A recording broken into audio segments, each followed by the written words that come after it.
Welcome to Coastal with Kathryn's Marathon Show. Get ready to binge watch your favorite coastal ventures back to back as we revisit the coastal communities and we share unforgettable stories of the people and the hidden gems from our past episodes. It's all right here in the coastal magic you love.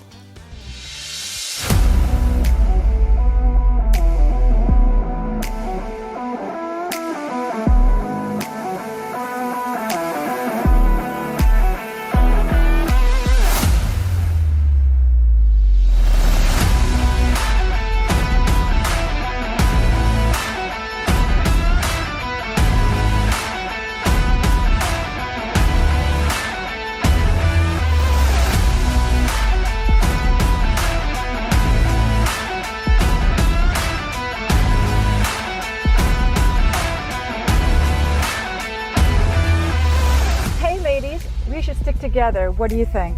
We love Ferrari. We love Ferrari.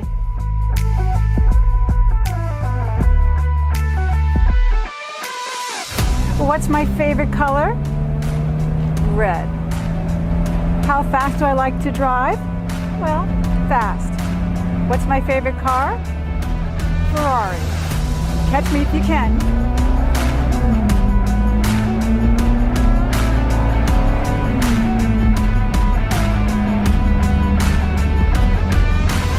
Welcome to Coastal with Kathryn. Join us as we discover interesting stories that will touch all of our senses. The people and the fellowship amongst friends, culture, history, culinary delights, artists and musicians, sports, which all make up the heart and soul of the community.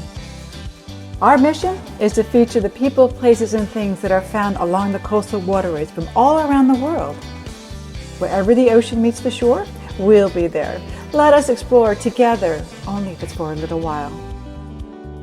Last fall, we stopped by the Concours de Elegance car show, which is held on Hilton Head Island. Although it was an unusual cold, rainy weekend, it didn't stop us from visiting the show. We met with the Chief Judge Paul Inario and his son Rob, who are both judges, and they gave us great insight about what makes these cars so special. Did you know Concours means you have to be invited? So the cars that are shown are considered one of the best in their class. We had a chance to see a wide range of cars from fast and sporty to vintage and nostalgic. There is something for everyone. If you're a car enthusiast, you'll want to stay with us, so let's go and have some fun.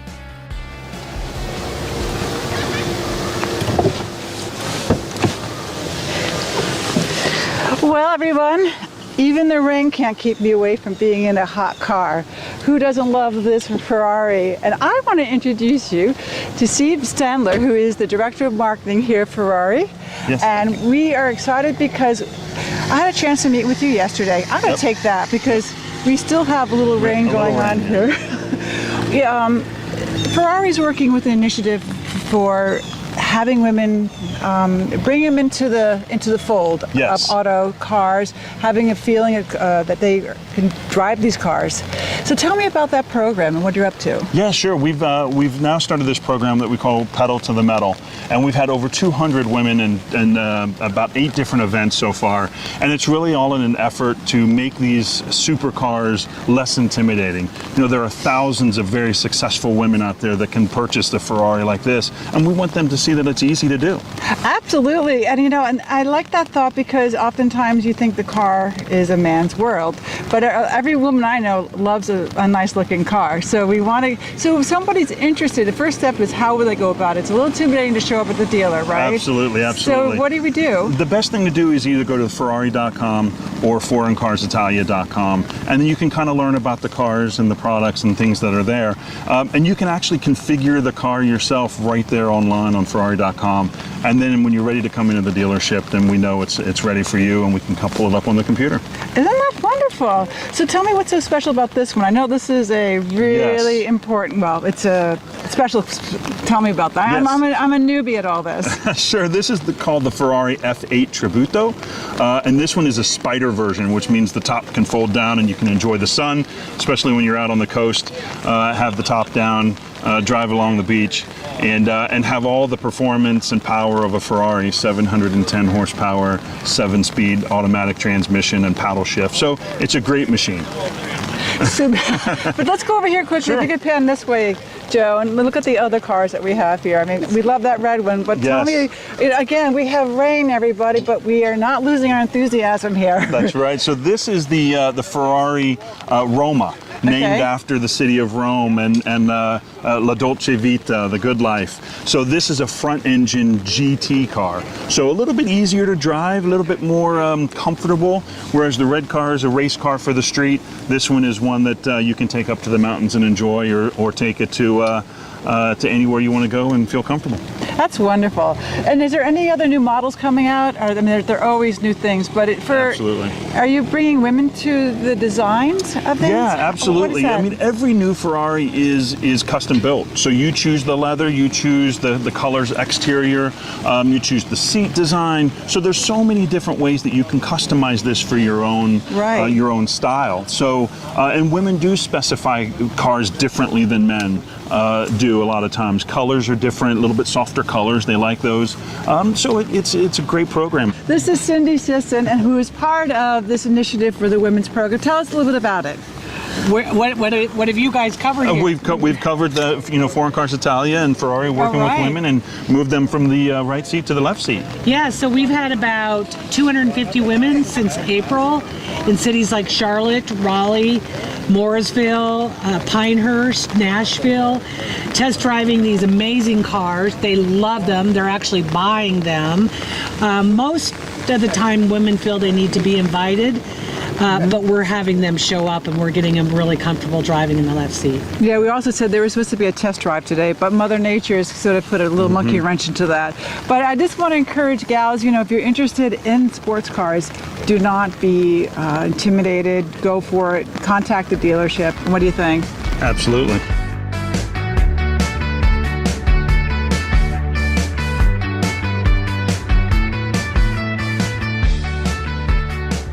Well, I want to introduce you to Rob Inario, who actually is the son of Paul, who we sat down and spoke to. But you are also a judge and aficionado of the cars yourself. So let's sit down for a second, and we'll have a chance to talk. I'm eager to find out. Obviously, judging is very important, and I'm eager to understand the concept, the purpose. What do you look for, and then those things, and what makes this thing so spectacular? Oh, that's tough. Starting backwards, what makes this so spectacular is this is sort of the Academy Awards of collector cars. With the art world, you have a traveling exhibition that may be on display at the Guggenheim or the Met. Cars are rolling sculpture, and this is a place where owners get to bring them out and put them amongst some of the best. So you'll see things here that you've never seen before, and I've been judging 20 years or so and going to car shows 40 years. There's still times I see stuff that I've never seen before and I'm blown away. Really? So, I mean, what would that be? What would be one of the ones that you thought were surprising? One of the neat things about this is there's different eras of the world. So in the brass era, 1914 or earlier, all of the cars the manufacturers were struggling just to make a car work, trying to figure out how to get something. And there were hundreds, if not thousands, of cars made, but very few of them were ever successful. Then you move on into 1915 to 1925, known as the Decade of Ugliness. You're getting cars that are mostly designed based upon function, but then they're starting to get a little creative with swooping windshields or curvaceous fenders and things like that.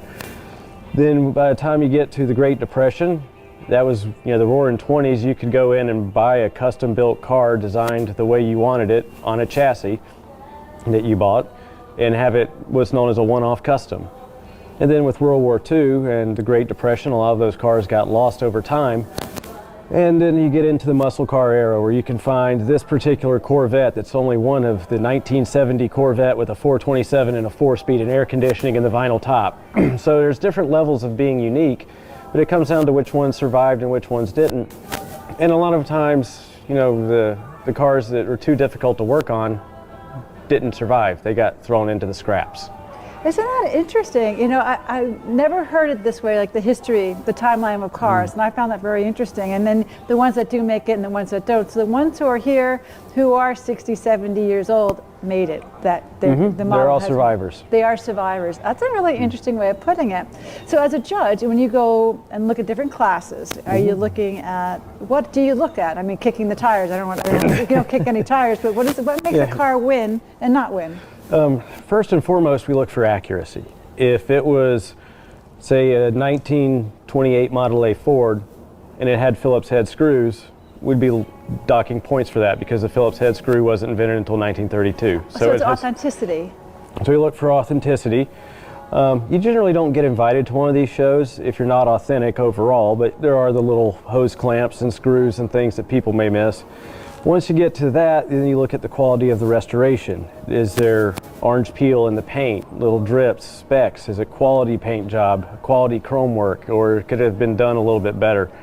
And then finally what we're looking at is the overall presentation of the car. What is the elegance, or what is the presence? Because, you know, if you look at something that was built in 1929 for the president of Chase Bank, it's going to have a massive presence. It will not compete with, say, a 1929 Model A Ford.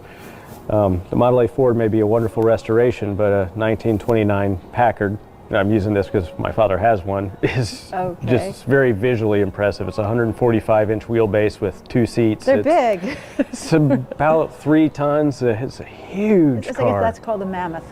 It is. It's basically a train engine in the car. Oh, really? Okay. So it's authenticity, and then what other things do you look for? I mean, authenticity, quality, the presence of it. And it's always nice to talk to the owner. One of my favorite questions is, you know, because I'm a criminal defense lawyer amongst other things, I like to do a little bit of a cross-examination of the owner. You know, say something like, "These are very interesting wheels. What can you tell me about them?" I had a friend in high school, he had a set of these Mickey Thompson aftermarket rims, and I always thought they were fantastic, and I found them and I put them on the car. I'm like, "Thank you very much." What you're saying is, these aren't the right wheels, but I'm not having to question that. Right. And sometimes you get really interesting stories. One Model T, it had maybe 11,000 miles on it. It was 1925 and unrestored. Original paint, original upholstery. It looked like it left the showroom floor. Asking the owner why it had just such low mileage but still looked good. The original owner was a drinker.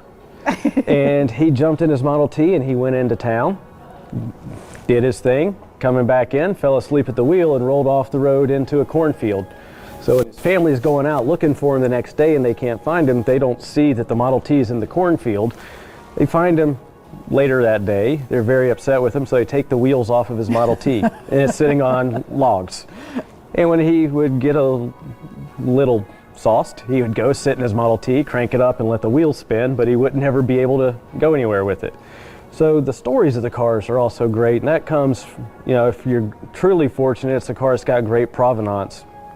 Otherwise, you've got to just kind of dig and look and ask the owner some questions, and usually the owner has that car for a reason. You know, I always like to ask, why? Why do you have a Model T Ford or a 57 Chevy or a 29 Packard or a Duesenberg? Did you want it or did you find it? Because sometimes the story is, well, it was my grandmother's and it's just time to sell it. I didn't want to get rid of it. Or I had a friend in high school and he let me borrow it for my first date, and so I always wanted one of these. And sometimes it's the car that I just saw it. I thought it looked cool. I offered so much for it, they took it, and I came home and dealt with the consequences of explaining to the family why we have a 5th or 6th, or in this hobby, 20th or 30th automobile. You know, I love these stories because this is why actually I have the show, is because sitting down here with you, Rob, and you're telling me a story from what your experiences, and I get a chance to talk to you, and you share these stories. And I just think there's so much interesting fun. I mean, who knew talking about taking the wheels off the car? That's one way to manage the dad, right? Yeah, there's a lot of good stories in the world. So Sunday is the big day. That is the grand day when everybody gets to see. That is the Concours of Elegance. That's where you see the 1s and the 2s of the world. Things that you'll probably not see at a local show. Really, and this is a world-class event as well. It is. There's cars from all over the world that come in for this. So tell me about one other thing before I let you go. All right, you like fast foreign cars. So what's your favorite fast foreign car? Oh, That is a tough one. Like any form of 8C Alfa Romeo, the Mercedes SLR was driven by my hero, Sterling Moss.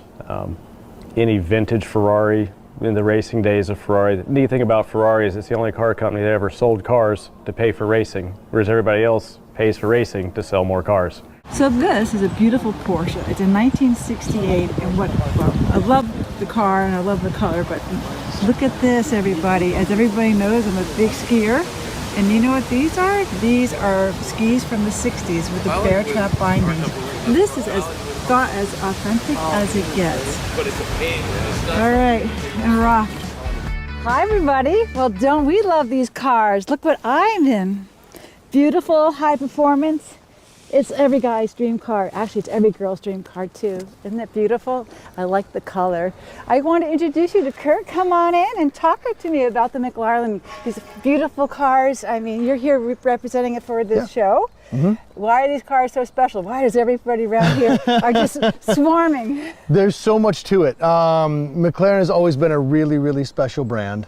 And it has a long history of racing in virtually every racing series, being dominant in every racing series.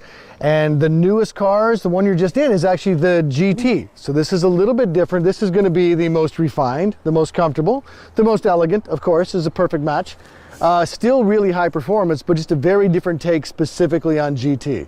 So it's going to be lightweight, innovative, very forward thinking rather than just reflecting the history of a GT car. Really? Okay, so this is, what year is this? This is a 2020. Okay. And the McLarens are a little bit different in that a little bit different as well, that we'll come out with a model, we'll finish a production run, and then we'll move on to another. So there's not newer generations of each car. They're not made for a certain number of years. We make a certain amount of each, and then we just move forward to a new vehicle. Right. Yep. So how often are they special ordered, or? It depends on the car. This is a great example with the GT. Another one here. These actually, we still have some models available. Yep. Otherwise, there's a car right behind you. This is another really exciting one, the 765 LT.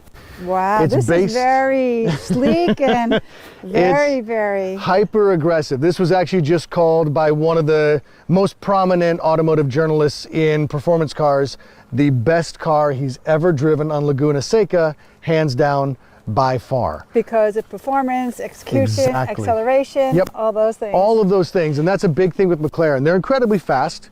Things like 0 to 60 speed, top speed is important, but racing is all about the handling and what you can do with that power.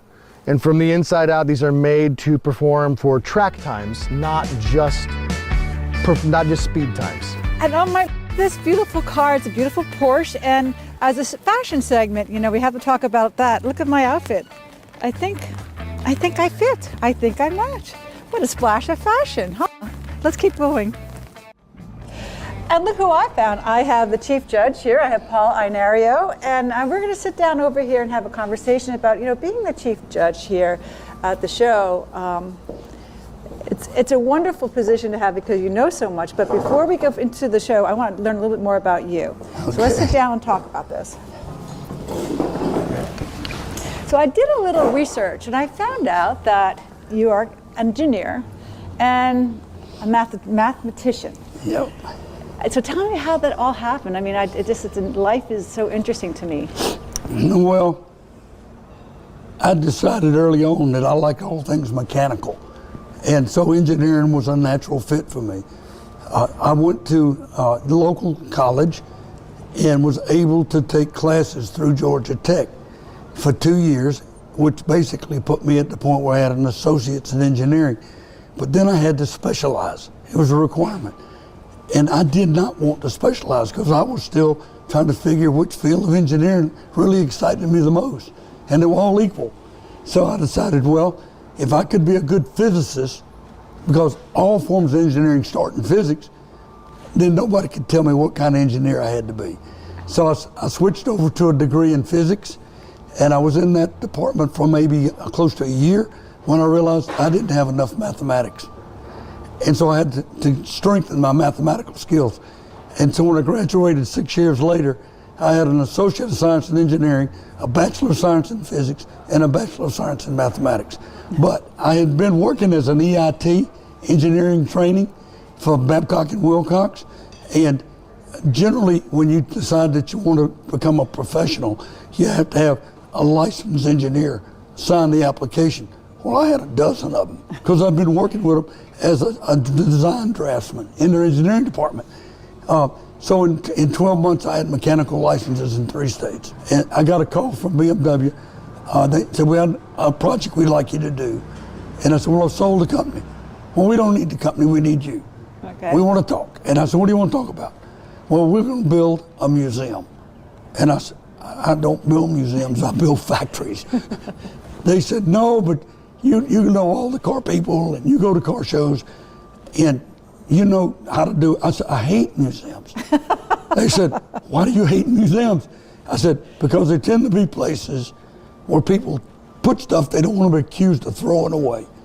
And if you go one time, you look, you go the second time, maybe they dusted the exhibits, but not much has changed.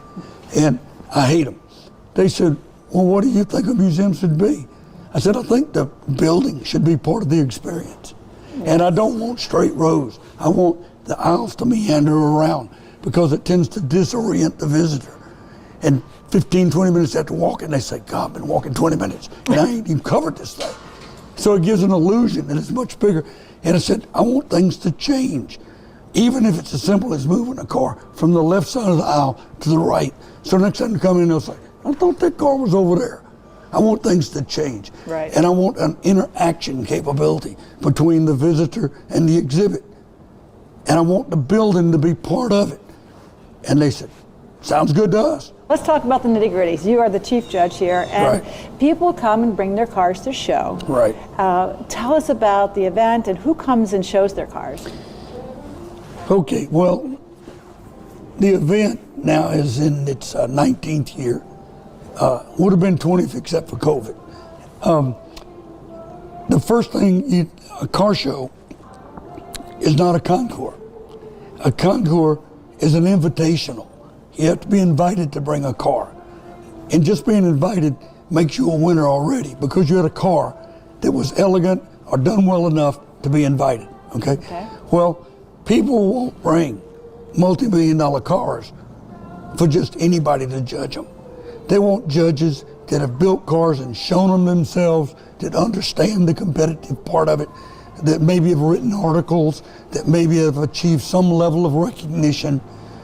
So the baseline is this: if you want great cars, you have to have great judges.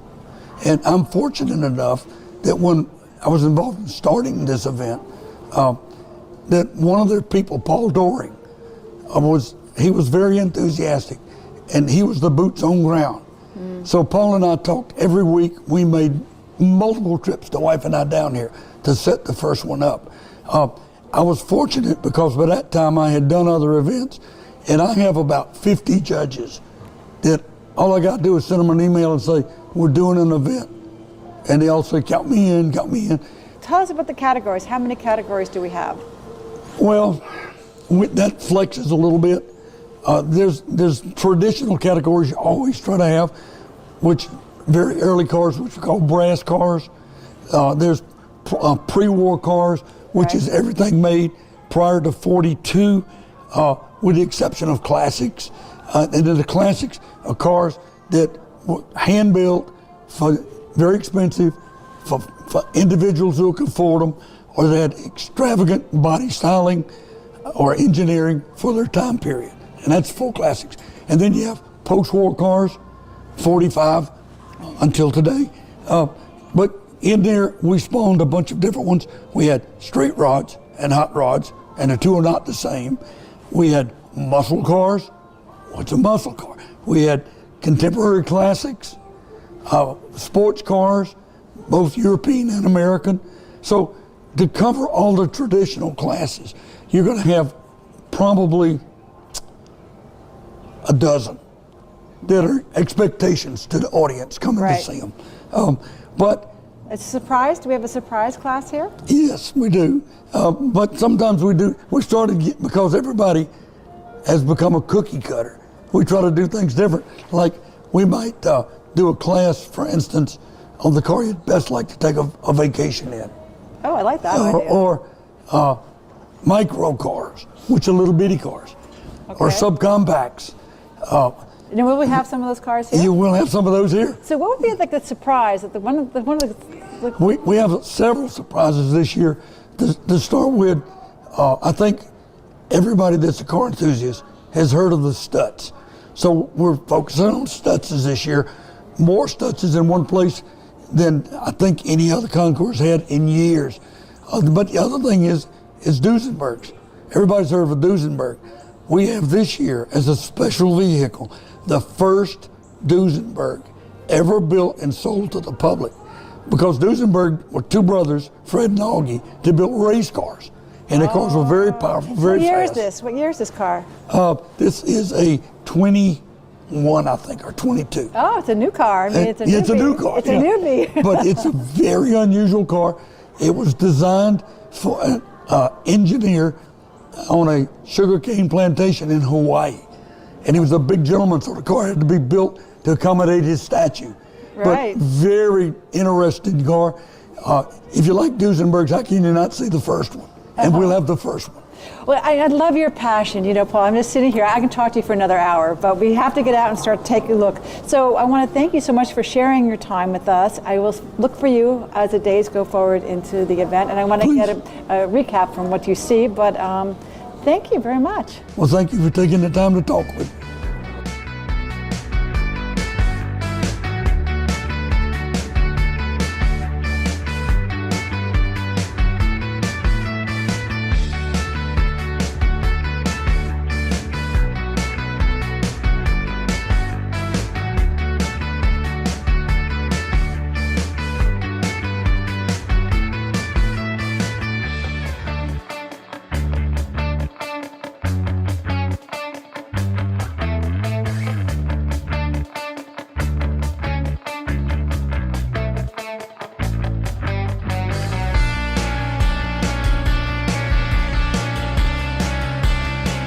Due to the weather, we weren't able to see as much as we wanted to, but even the cold temps and rainy days couldn't stop us from having a great time.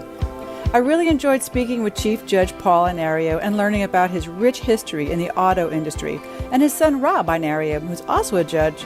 Rob gave us a wonderful perspective of the timeline of the evolution of cars. Be sure to mark your calendars that Concours de Elegance is scheduled for November 4th to the 6th, and it's being held at the Port Royal Golf Club. And you know what? We'll be back.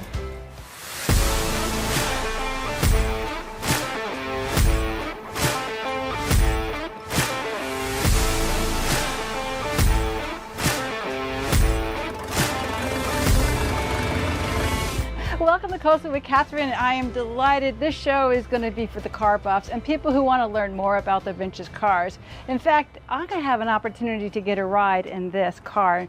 Does anybody know what this car is? Well, it's a Grand Prix car. It's from 1908. And this is going to be featured at the Concours this year at Hilton Head Island in the beginning of November, that weekend. So put it on your calendar. But I'm going to have a chance to ride in this car, and it's kept vintage and it's kept very much like this and authentic. So I'm not sure how it's all going to go, but I'm excited to have the opportunity. In a minute, we're going to inside and meet with Dale Critz, who's the president of Critz Auto. And we are going to have a chance to talk to him about the Formula Grand Prix, the history of Savannah. We're also going to learn about the German cars that are also being featured in the theme for the Concours. So there's so much to talk about. Let's get started.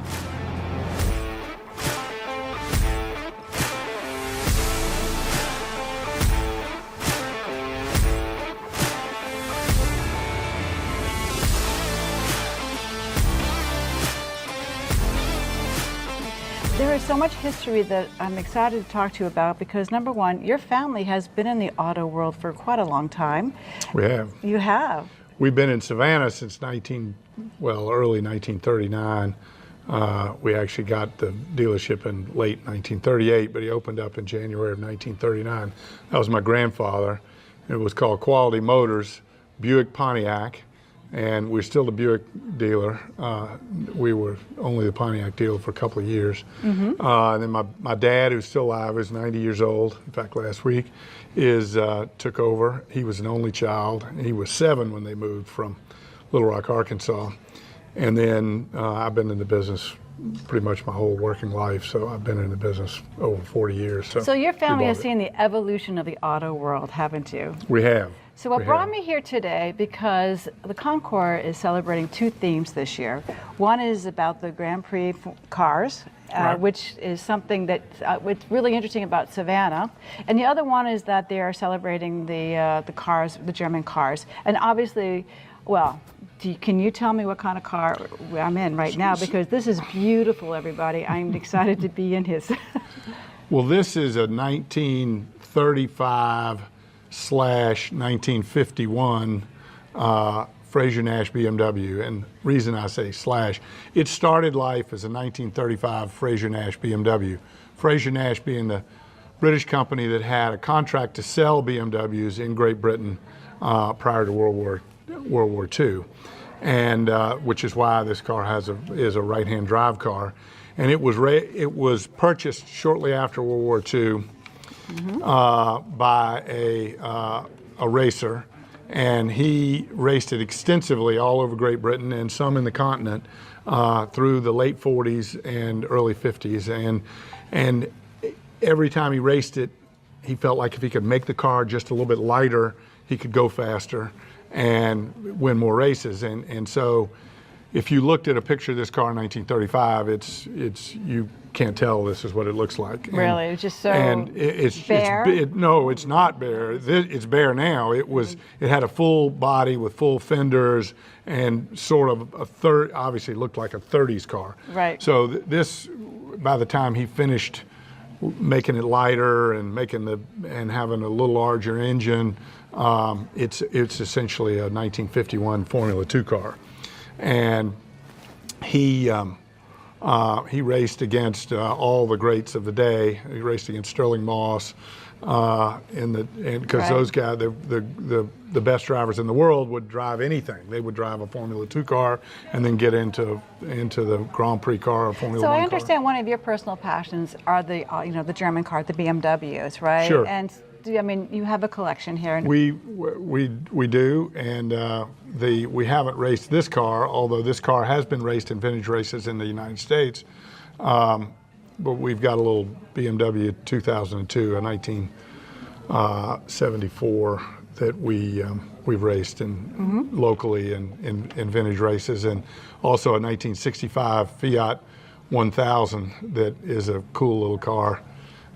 Some people call it a clown car. It's bright green with red checkerboard on the top, but it's a neat little car and fun to race. You know, it's really funny as you're telling us your story. When you start talking about your car, you kind of get very happy. You start to smile. You get very bright. So that's wonderful. So the other thing we're talking about is the Grand Prix, because that is one of the themes at the Concours for this season. Outside here, which we will go and visit, is one of the original Grand Prix cars. There's right. a lot of history with this. I was amazed to hear that the first Grand Prix was in 1908, correct? Yep. And where was it held originally? So Savannah held what they call the Grand Prize of America Cup, which was essentially the first Grand Prix in the United States. It was a 270-mile race, actually 270-mile race, 10 laps around a 27-mile course. That part of which was just about 2 blocks or a block and a half from here down White Bluff. And it actually started on Victory Drive, which then was called Estill Avenue, went out east, went through Thunderbolt, went through Isle of Hope, and then down a road that was purposely built in 1908 called Ferguson Avenue. It's long and straight, and if you go on it now, you wonder why there's such a long and straight road, because it was built to get maximum speeds in 1908, and then back up White Bluff here to Estill Avenue. I did little statistics on that, and that was really interesting. So that course that they did originally was 26 miles long, correct? Right. 32 turns, 15 laps. And how long did they complete this race in? It took them, I think it was 5 hours and 10 minutes to complete that race. And it was a dirt road too, right? Well, that's a good point. It actually was not what we would call a dirt road. One of the reasons it attracted so many cars from all over the world was it was raced on macadam, and macadam is the forerunner of asphalt, or the predecessor of asphalt, and it was oil impregnated sand and gravel. So the road had better traction and better, in fact, I think the Italians, the Fiat team said that we came because of the wonderful roads in Savannah. The drivers loved the track. Yep. They wanted to come back. There was a little bit of a pull with the Vanderbilt up in New York one year, Right. correct? So you did come back for that second time in 1911? Well, there was actually 3 races, 1908, 1910, and 1911. In 08, the Savannah Automobile Club, which put the race on, attempted to ask the sanctioning body of the day to move the Vanderbilt Cup to Savannah, and there was some desire to do that because they'd had spectator injuries, and it was expensive and hard to keep spectators and farm animals and so forth off the road.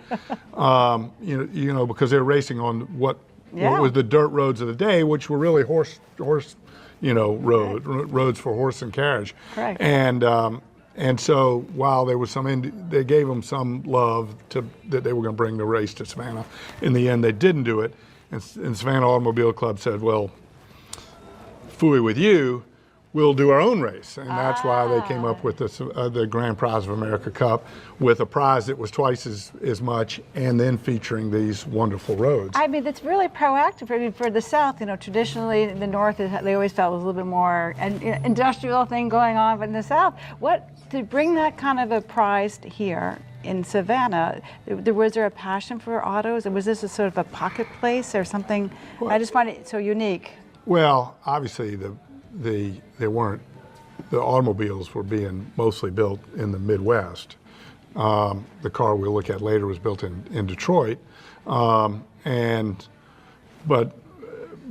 the automobiles were nascent in 1908. I mean, they had been around for 10 years. And the other thing I thought was really interesting, there were so many European cars here. I mean, there was Benz, Fiat, Italia. What's the one? Renault was there. Yep. What is it called? The Clement Bayard? Yeah. Clement Bayard. Do you know anything about that one? We're going to get Richard on in a second because he's got all that details. They were a bike manufacturer in Europe, I think, at one time. But a lot of automobile manufacturers started I'm as trying to bike figure out manufacturers. where are the American cars? Where was Ford at the time? Well, Ford was here. Buick was here. Mercer, which has another connection to Savannah, was built in Trenton, New Jersey. Mercer was here. Lozier was here. Abbott, Detroit. Chalmers. And probably a few others too. One of the interesting stories is there was a Buick, was it in 08 or 10, was actually driven by Louis Chevrolet before Billy Durant hired Louis Chevrolet and made Chevrolet Motor Division. You know what, one of my favorite movies was the Ford Ferrari movie. You know, that really educated me a lot about the passion of the world, talking about trying to get cars lighter, and the technology. You know it was filmed in Savannah, don't you? No, I did not know the night that. racing scenes were filmed on Hutchinson Island. No kidding. Yep.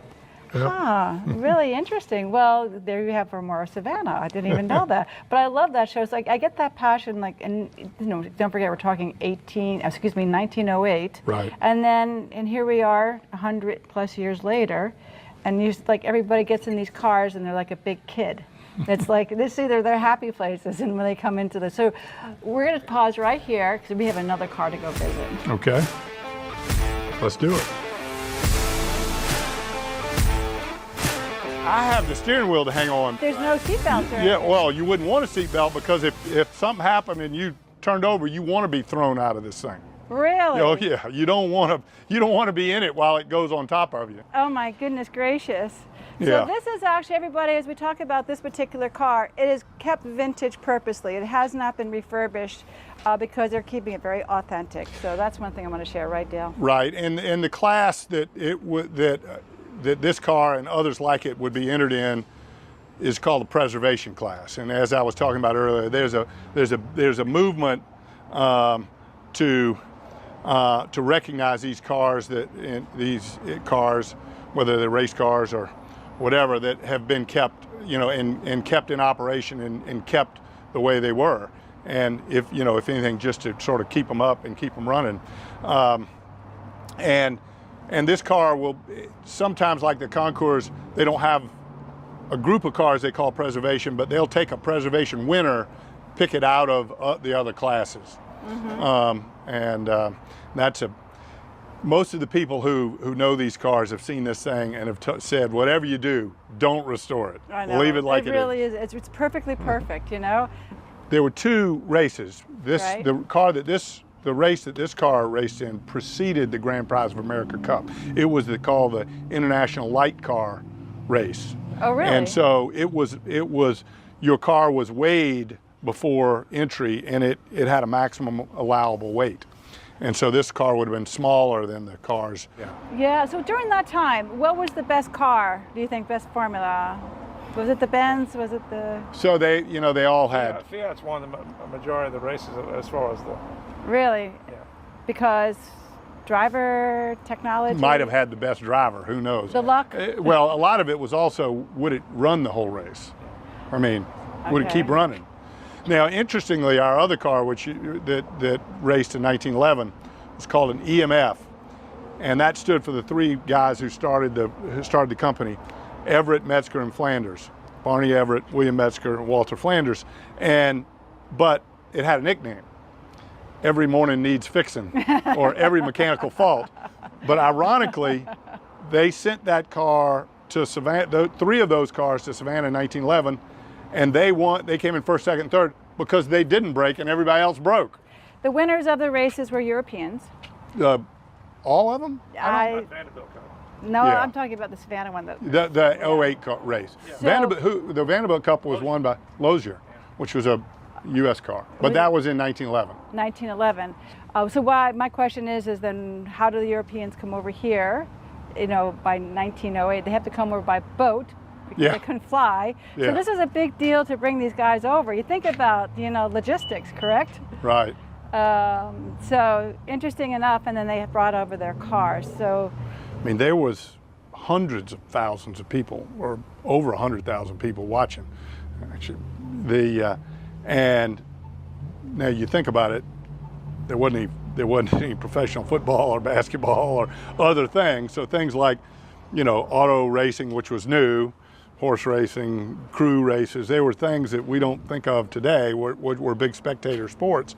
But they came in on the train, and people moved out of their houses to rent their houses, and it was a big event. and I find that amazing. Again, back then, you think about how a few 100,000 people descended on Savannah. Which had probably 12,000 inhabitants at the time? Or Exactly. 18 or So something? how do you manage that, right? Well, again, They there's so much slept history. on the train. They had cruise ships out there. Cruise ships too. They opened up the jails for rooms. And, Did they opened up the jails? yeah, they rooms out of jail, and they parked trains in the middle of the city and had people stand on those. I had no idea. This is how you start a car. You had to bring down the strap, open up the lid, come on in here for a second, and then what do we have to do next, Richard? First of all, you got to get some gas Oh boy. and fill up these little cups right here. Uh-huh. You're priming. Basically, primed it You're priming it. And then you had to do this every time you start the car? every time. Really? Yeah. So, okay. And out of curiosity, as we're getting this thing primed, I see there's the gas tank behind. How long does that last? We get this, how much time you can actually drive a car on a tank of gas here? We don't know. We Hour, maybe, I don't know. An hour or two or something like that? Because in the Grand Prix, do they ever fill up their, after 5.5 hours going around the track? They're definitely going to stop. They gotta stopped stop? and filled up. They also had flat tires, and they changed tires and all sorts of things. But one of the things that you should know about that fuel system is, unlike the fuel system in a modern car, it's unpressured. So you have to pressurize it yourself. There's no fuel pump in this car. So in order to make sure the fuel gets from the tank to the engine, you have to pump This that. is here? You have That's to push, it. so up, is that, You can pump it. really? Absolutely. Okay guys, here we go.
Well, Dale, this little is easier. a very, very pretty car.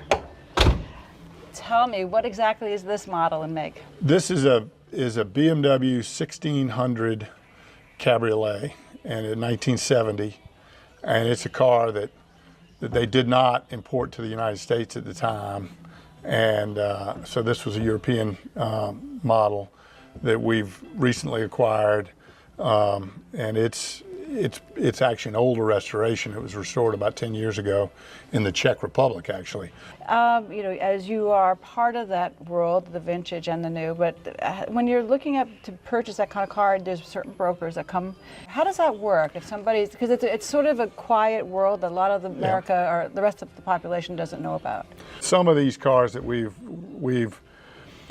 acquired from various sources. The one we were just in, the Willis Wonder, the 315 BMW, we bought it at auction. Although we sort of knew some of the background of the car, we bought it at an auction. This car I bought from an individual, as we have a couple of others, and Right. we either through friends or connections in it know about the car. The 1908 car is an interesting story, a really interesting story.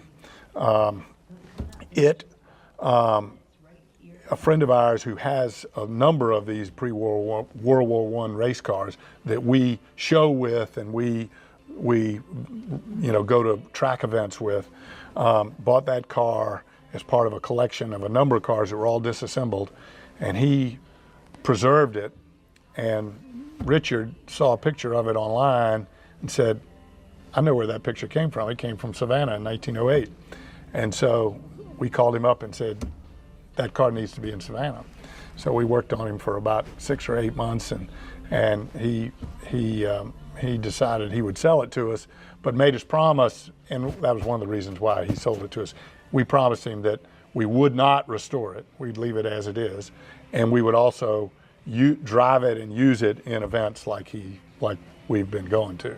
Where we're going to do a little test right now and see if you really know your cars. Well, I'm standing behind this beautiful silver car. I'm not telling you what brand it is. Can you guess what it is?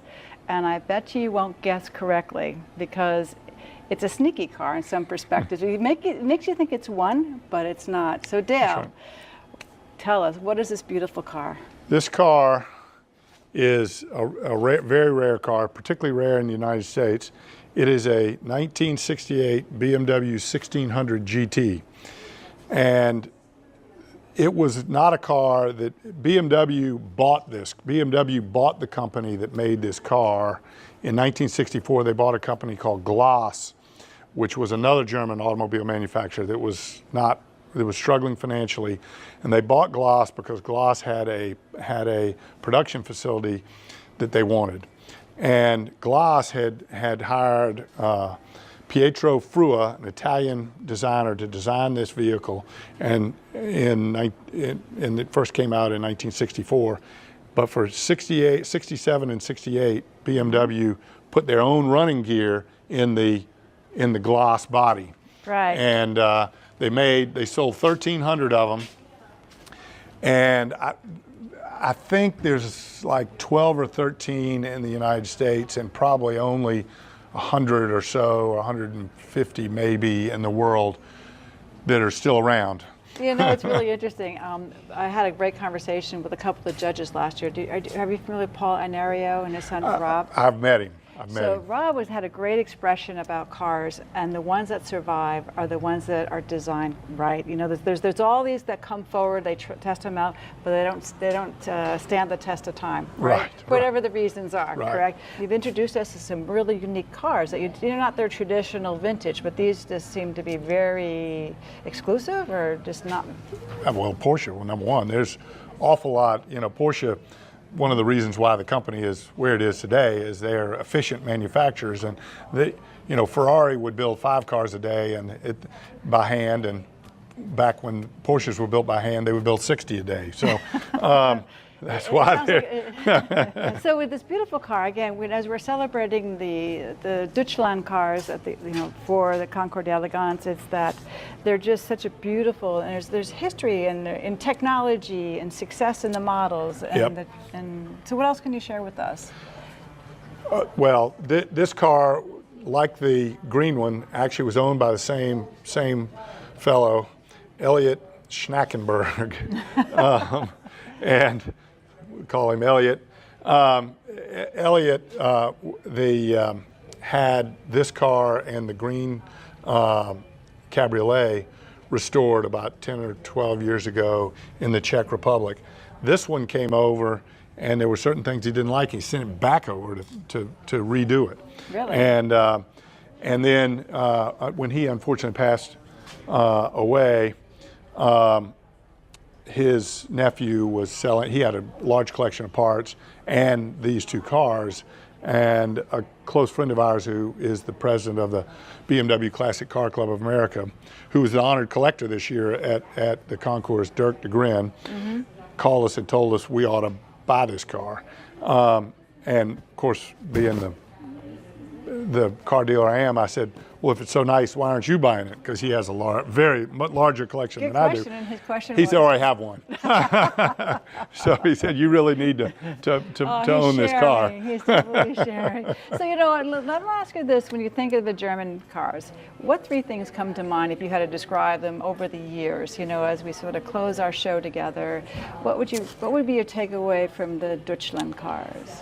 Well, particularly the earlier ones, performance, but performance in a small package. Unlike the American cars, they were done they were used smaller engines, lighter cars, and then particularly the early ones, nothing that you didn't need, that was unnecessary. So they're Spartan. They were Spartan. But you had everything you needed, but nothing extra. But you didn't even need a trunk space either, did you? Well, yeah. No, you needed a boot for sometimes. But you didn't need cup holders, for sure. And many of them you didn't need radios either. Because the sound, no, you needed a defroster. You needed a defroster. Did they work? Oh, the defrosters worked. Now, you didn't need air conditioning either. That's right. But that's what I think of. I think of performance, performance in a small package because of light, high revving, high performance engines, but in a small package and nothing unnecessary. Right. Well, that's really good. Well, it was a pleasure. Thank you very much for having us come in and talk about the Grand Prix and your German cars. And thank you very much for your hospitality. Well, great. And we're looking forward to the Concours. Yeah, I look forward to seeing you there as well. We'll be there. Hi, everybody, and welcome to Coast with Kathryn. I am so excited because where am I? I'm at the Concours d'Elegance.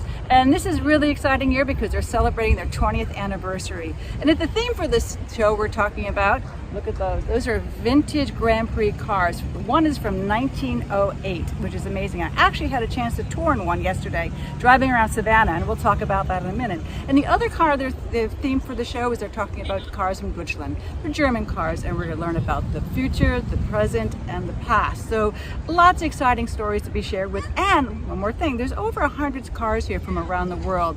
So there's a lot to see, and I'm so excited. Stay with me. As we are gathered together, we are gearing up for our adventure. As you can see, we're wearing white overalls, a helmet hat with goggles, and that was the uniform of the day.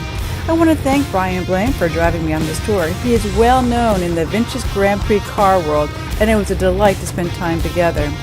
And we're off on our tour to Savannah. Along the route, we visited the Bethesda Academy, which is a school for boys.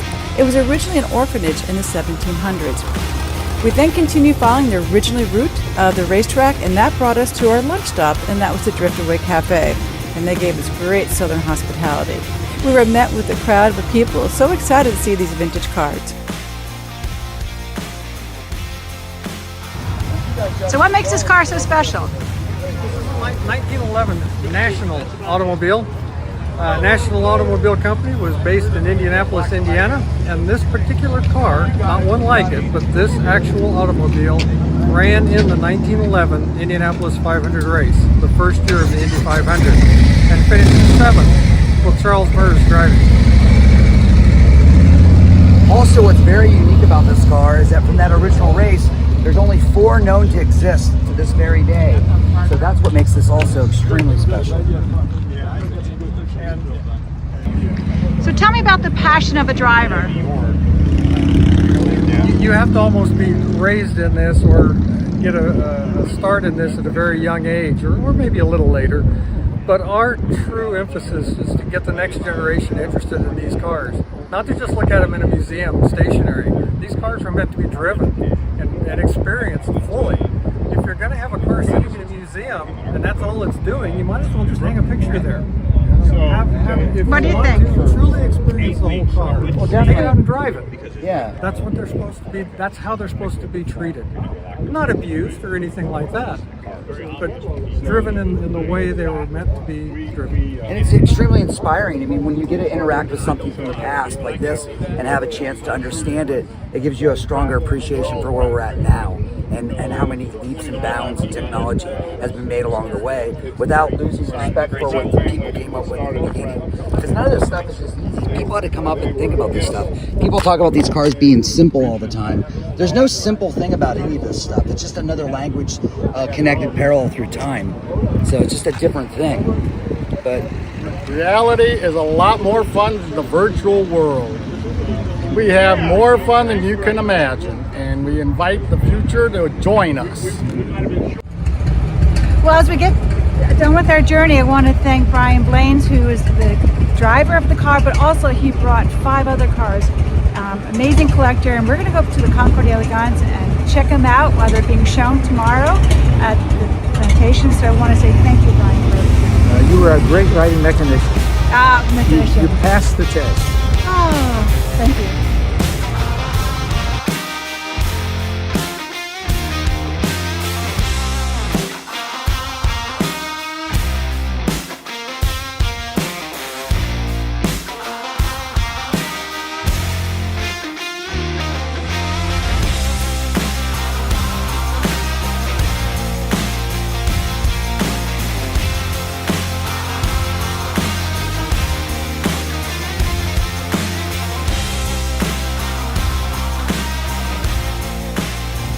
Well, being part of the Concours, the Grand Prix vintage cars are themed this season, and I am so excited that I've had so much fun being part of the tour. I've been in Savannah, and now I'm on the course here where these beautiful cars are being displayed today.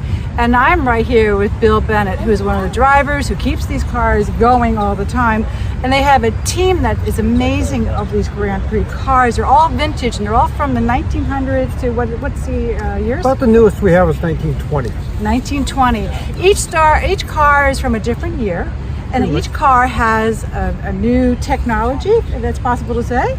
To a degree, yes. To a degree. And this car that we are in right now, tell me about this one. This is a 1912 Packard. It was originally a street car, but was converted to a race car in 1912 and competed in the Visalia road races from 1912 to 1914. Actually won the race in 1914 with Billy Campbell driving. That's amazing. Now, how fast can this car go? Top speed on it right now is about 80 miles an hour. And I want to tell you something about this. Now that I've had experience driving in these cars, there's no seatbelts. There's no roll bars. There's nothing here to just protect you. You just kind of, you're in and you're out, right? Exactly. But before we go too far, I also want to ask Bill, Bill, you've been passionate about cars. And being here at the Concours, everybody has some piece of it. Either you grew up fixing the cars and wanting to know more about cars, to owning cars. But for your passion, tell me about that. Well, I started working on antique vehicles when I was 9 years old.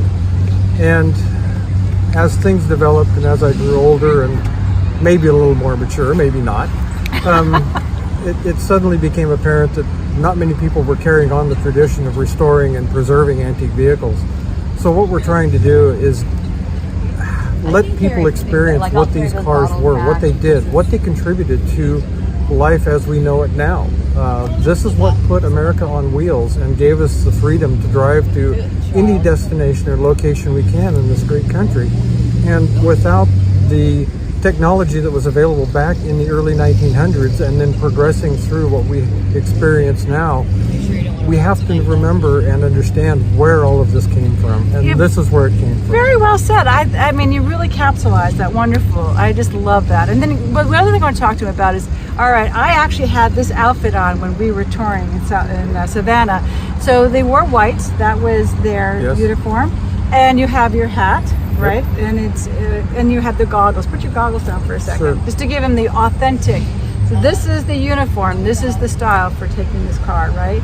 And Exactly. and the goggles were glass, correct? That's correct. And if you look at some of the old photographs, you'll see some of the racers that had several pair of goggles on them. And a lot of people thought, well, that was the problem. Maybe they got blown off from the wind or something. No, there was so much mud and oil and everything that was splattering around on these race courses. The goggles got completely obscured. You couldn't see through them, so you would take them off and pull up another pair and put them on, so that you would have, it's kind of an early version of what we know as tear-offs today. Well, that is great. Well, we have so many cars to see right now. You brought in 5 from California, so let's stop right here and let's go. Perfect. This car is really cool. This is a 1916 Sturdivant. The chassis is actually a 1916 Auburn automobile. The engine is out of a 1916 Sturdivant World War I fighter aircraft. So it's airplane engine powered. The engine is 555 cubic inches, all aluminum, supercharged V8. Produces about 220 horsepower. Well, I have to say, Bill, this is the car I actually was in. I drove in Savannah in this car with Brian, and it was amazing. And was it a thrilling ride? It was a thrilling ride. My teeth rattled a little bit, but it was awesome. So let's go to the next car. Sure. So we're all going to be anxious to see what it is that you chose. What's unique about this car? This is a 1912 Packard. It was originally a regular passenger car, but it was converted into a race car in 1912. It originally had 30 horsepower. With modifications made for racing, it now produces about 50 horsepower. Top speed on this car is about 80 miles an hour. So it is very capable, and we still race it. Do you now? Oh, Absolutely. my word. Where do you race it? This car is raced at Indianapolis, it's raced at Laguna Seca, it's raced in Sonoma, and various other racetracks around the country. It's interesting. It's beautiful. This is a 1908 Locomobile. It's one of 2 manufactured of this configuration. One interesting feature on this car is the final drive is chain driven on both rear wheels. If you look at that, it's pretty amazing. Remember, a lot of automobile manufacturers came from the bicycle industry, and so they transferred the technology of bicycle chain to the automobile.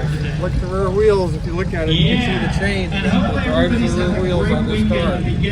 Pretty amazing. Top speed on this car is about 90 miles an hour. So quite a very, very successful race car for back in the day.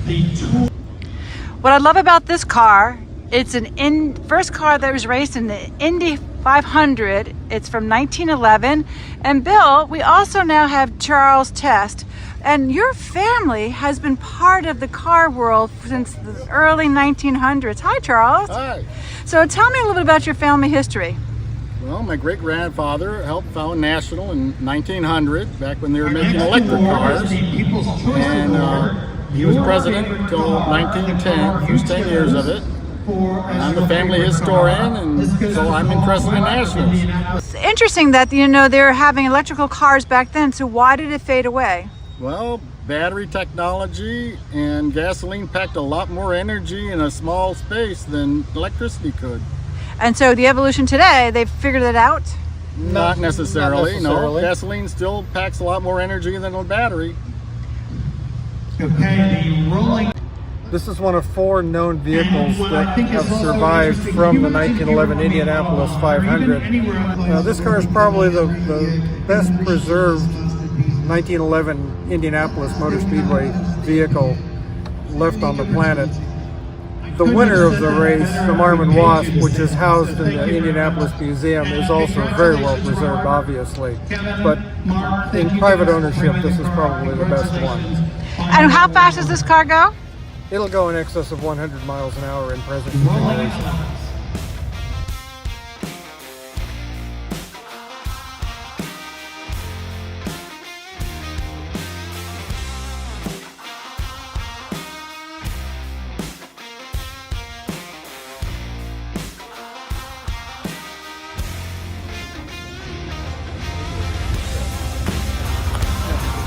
And as we enjoy the Concours, the Elegance, we can't forget about our American cars. And I love this one. This is a Bonneville. It's beautiful in 1960, beautifully restored, and this is owned by Dick Foster. So let's keep going. We had to stop by and meet Dirk de Groen, who is passionate about collecting German cars, specifically the BMWs. I think it came from his childhood, and he's going to give us some wonderful insight about these cars. And as I come up to introduce you to Dirk, who is the owner of these cars. Hello, how are you? How are you, Kelly? Very well. You know, this car is spectacular. Just one in its class. I saw a lot of rippers on it, right? Well, it did win its class. I'm the honored collector this year, so it's really for us to be an honor that we were asked to bring 5 cars out here. We've been coming to Hilton Head Island for the last 12 years, and every year we bring a different car. And I make sure that friends of us, that other collectors, that they also come here. So as a thank you present, they asked me if I wanted to be honored collector this year, and that's of course an honor that you can't refuse. Well, that's wonderful. To my understanding, your passion is the BMW car, and this happens to be the German theme for this year for the Concours. Tell us about that. I mean, I found through speaking to collectors that there's a particular make that they like. Right. So tell me about that. That's correct. I mean, I grew up I was born and I grew up in the Netherlands, and I always liked BMWs. And my father drove for BMW, my grandfather drove for BMW. So obviously my first car was a BMW, and this is about 45 years ago now.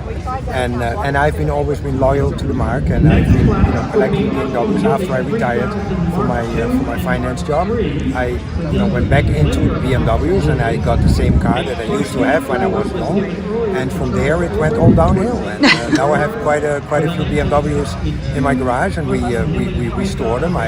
We store them. My wife and I, we drive them on rallies. We go on tours in the United States as well as international, and that's really what our passion is. And what we're looking at here today now is a 1937 BMW 328, and that is a car that was I bought it from a gentleman who had owned it for 55 years. He retired serviceman. He bought it from a retired serviceman who brought the car back to the United States in the late 40s, early 50s, and this was a car that was actually raced in the period, and it was built for racing. It's a performance car, at least by 1937 standards.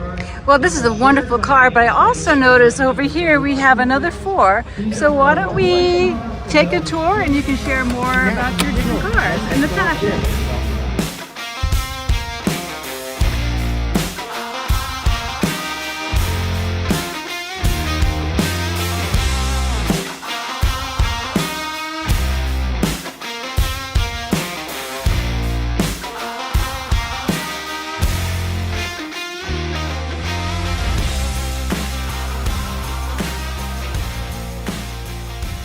So from the 1937 BMW 328 Roadster, we're going to a 1990 BMW, also a Roadster, and this is actually the first Roadster that BMW made, since the 507, which was in the 1950s. So this Roadster was built in 1990, and it's called the ZN. The Z stands for Zukunft, and Zukunft in German it means future. And it was, as a sort of a futuristic car, and they were trying out new materials, and all the body panels, they are all plastic, from plastic material, General Electrics, and it's just a marvelous car. And they didn't think they were going to make that many of them, but demand was so high, so they produced 8,000 of them. And then what year?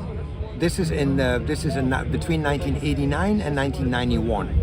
So interesting. So this was a popular car. This was, relatively popular. It was very expensive. At the time it cost in Germany 100,000 Deutschmark, which was, more than 2-3 times the price of a regular car. So, the price kept, of course, the demand in check.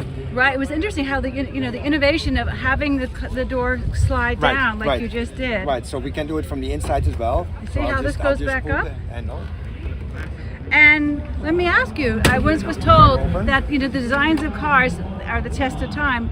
I have not seen many models with the sliding door down. It's the only one that I know. I mean, I've seen, you know, from the 30s they had some sliding doors going from the back to the front, but this is the only one that I know that actually the door goes into the sill. And it's quite an interesting design, and this one is a really special car because it's one of the 66 that were tuned by Alpina, which is a specialized company in Germany that made them even more performant than what they already were. And it's just a lovely car. We always drive it with the doors down, with the top open. You know, we live in Florida, so you know most of the time we got good weather, and it's a good weather car, and it handles phenomenally. It's just a lovely car. It's a wonderful car. Well, it's very sleek, everybody. Thank you So let me show you over here. Let's keep going. So I want to show you. It's red. It's sleek, great color. And over here, Dirk, we're going to go over to your green BMW. Now we go over to a green BMW. This was at the time in the 1970s. This was the bread and butter of BMW. This was the 2002. This is the one that brought BMW on the map in the United States. You know, the pre-war cars and the early post-war cars, they didn't really sell in the United States. But then they came with the Neue Class and with the 2002, and then everybody wanted this little zippy car. And this is a 1971, and it's also tuned by Alpina originally, and it has all the little Alpina little features. And actually this is similar to the car that I had when I was young in the Netherlands, and when I was 18 years old, my first car was an 02, a similar car like this one. So that's why I'm very attached to the model. And it's you know, it's just a nice cruiser car. It's like I said, it's an Alpina, so it has the different steering wheel, the different gauges, the different seat. You know, it has the Alpina engine, Alpina suspension, and it's just a lovely fast little car.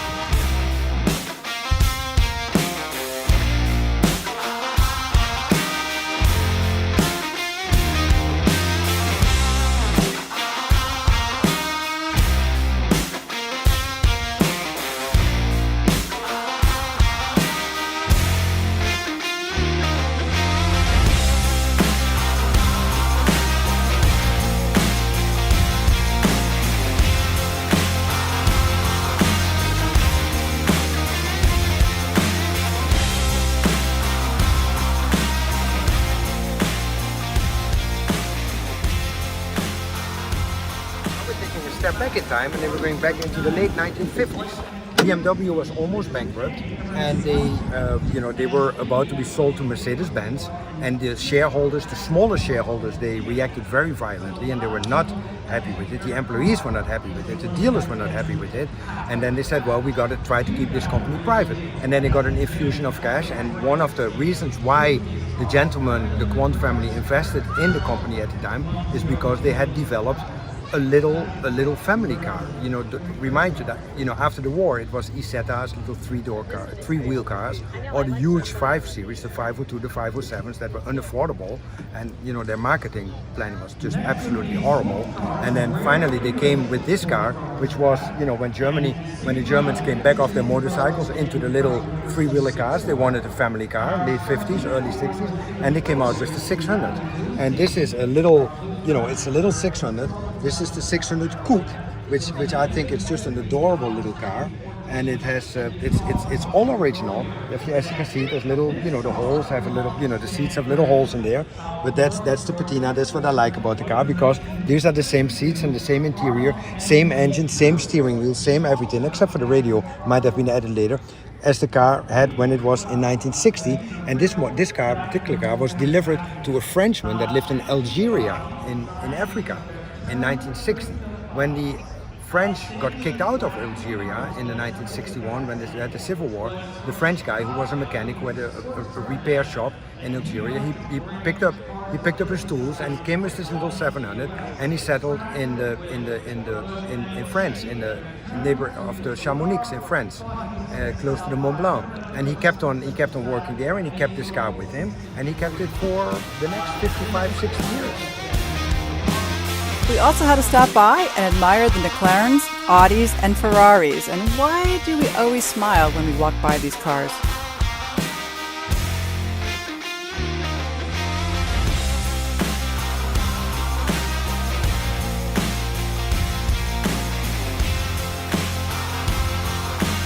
Also, I found interesting, Dirk and his wife are passionate about cross-country road racing. That is a whole sport unto itself. Can you imagine driving from Peking to Paris? He's going to share with us his modified Benz. Well, as we have visited the BMWs, Dirk, we are now going to another car. And can anybody guess what this one is? Tell us about this, Dirk. It's a Mercedes-Benz. It's a Mercedes-Benz. It's a car that I saw on the streets when I was a young boy in the Netherlands, and it's one of the cars that I always thought that, gee, this is a nice car, you know. And so at one point, about 15, 16 years ago, I saw one on eBay, and I bought it on eBay for just a few $1,000s, because it's a four-door sedan, and no one was apparently interested in those cars. But for me, it was just a nice car to have. Then when we got, a few years later, when we got into rallying, then we were thinking, well, what would be a good rally car to prepare? Do I either prepare a BMW or do I prepare the Mercedes-Benz? And as much as I like BMWs, but the Mercedes-Benz is built much more solidly. It's a much stronger car. It's strong as a tank. And when we did the Peking to Paris rally, I sacrificed this car and I built it into a rally car. So the engine and the driveline is all original, but the suspension is all much stronger. We double welded everything. The whole thing came apart. Well, let's take a look. Show us inside. You made this race worthy. So we made this race worthy. So we put some comfortable seats in there. You know, here we have the rally computer on the right, and then we have all the little switches with the individual fuses and all the gauges that we think that we need. And this is the car that we raced from Peking to Paris. We took it to Southeast Asia. We started in Singapore, Malaysia, Thailand, Burma. Then the following year we took it to Africa. We went South Africa, Namibia, Botswana, and Zimbabwe. So let me ask you, so as you're talking about the races, how long are these races? These races are about a month to 5 weeks. So they're pretty long races, and they are competitive races. So there's a speed section on that. There's regularities, like time distance regularities. And this is a hobby that my wife and I enjoy, and my wife, because I lured her into it, because it's something that we can do together. If you go to the racetrack, you just sit by yourself in the car and you spend your weekends alone. And then I figured, well, if we want to have a hobby together, then rallying is the way to do it for us. So this car has really, it's we've taken this to 18 different countries, and it has never skipped a beat. I mean, it never let us down. Of course, we had to replace shocks, we had to replace springs, which is normal because most of the driving is on off-road, on gravel road rallies, and that's why you see, we got the big wheels. The car is lifted up a little bit, and to have nothing underneath the car, we removed the fuel tank from under the car, and we put the fuel tank in the trunks with all the filters and everything. We got our tools here, and the rear seat. If you look here, Kathryn, if you have a look here at the rear seat, here we carry our spare tires. The rear seat, this area is removed, and underneath this shelf here, that's where we keep the spare parts, because on those rallies you got to bring your own spare parts if something goes wrong, that that the mechanics can help you out. And we put a roll bar. I mean, for safety, of course, we need some structure, and just in case you have an accident, you roll over. And we put the exhaust. If you go a little bit down here, you see the side exhaust, so there's no exhaust hanging under the car. And and yeah, that's here we got those are the stickers that we earned on our various rallies, and this is that's what we enjoy doing. Dirk, I'm enjoying your passion. I mean, I love the idea that you took this car. What year is the car again? This is a 1958.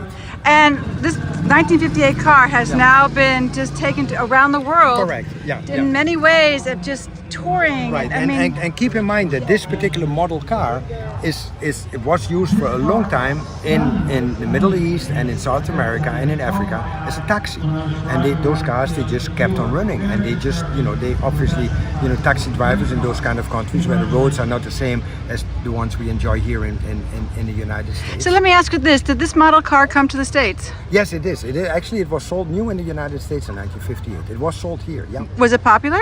Not really. No. No. I guess the American cars were on their way up, and they were doing their thing, huh? Exactly. And the German cars were pretty expensive at the time.